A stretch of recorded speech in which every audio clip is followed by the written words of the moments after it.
নীল আকাশে মেঘের মায়া মনে জাগায়।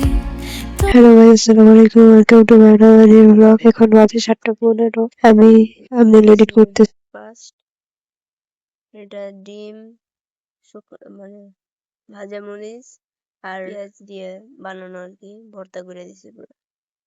আমি অনেকক্ষণ পড়ছি, ক্লাস হয়েছে গাইজ, এখন আর আমার পড়তে ইচ্ছা করতেছে না, তাই আমি ল্যাপটপে দেখবো। অন করছি এটা এখন অনেকে এই ল্যাপটপটা অনেক আগে এটা আমার বড় খালাতো বোনের ছিল, পরে আপু আমার দিছে, ফোনে টাইম চালাই। এটা আমার লাঞ্চ, শাক, সেটা হচ্ছে গিয়ে শাক, এটা আলুর ভর্তা আর এটা কলার ভর্তা, আর এখানে ভাত আমি আরো নেবো, এরপরে আমি আর ডাল নেবো আর কিছু নেবো না। আর এখানে এক গ্লাস পানি আমি সবসময় নিয়ে বসি, যদি গলায় বেরিয়ে যায় তাহলে অনেক সমস্যা হতে পারে। আবার অনেকে আছে, আমার আগে সমস্যা ছিল যে খাওয়ার মাঝখানে পানি খাওয়া, এই জিনিসটা আগে করতাম, এখন আর করি না তেমন একটা।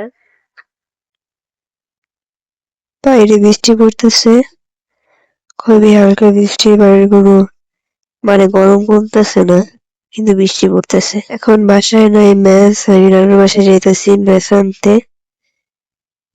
আমি তো হঠাৎ করে জল দিতে গিয়ে দেখি ম্যাচ নেই, তো ম্যাচ তো লাগবে জন্য চুলা জ্বালিতে পারবো না, ঘরে ম্যাচ একটাও নাই। নানুর বাসা থেকে নিয়ে এসছি, এখন আমি তরকারি জল দিব।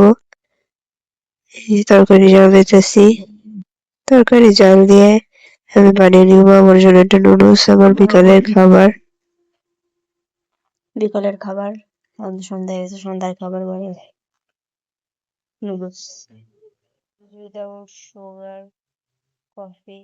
ব্যায়াম করার আগে এটা আমি খাই, খাইতেছি, এরপরে আমি ব্যায়াম করবো। শেষ খাওয়া শুরু, রাতের খাবার ডাল ভাত। আমি বলছিলাম যে দুপুরে আমি এরপরে ডাল খাবো, কিন্তু আমি খাইনি। আজকের ব্লগটি ছিল এই পর্যন্তই। আল্লাহ। বাসায় পানি উঠতেছে।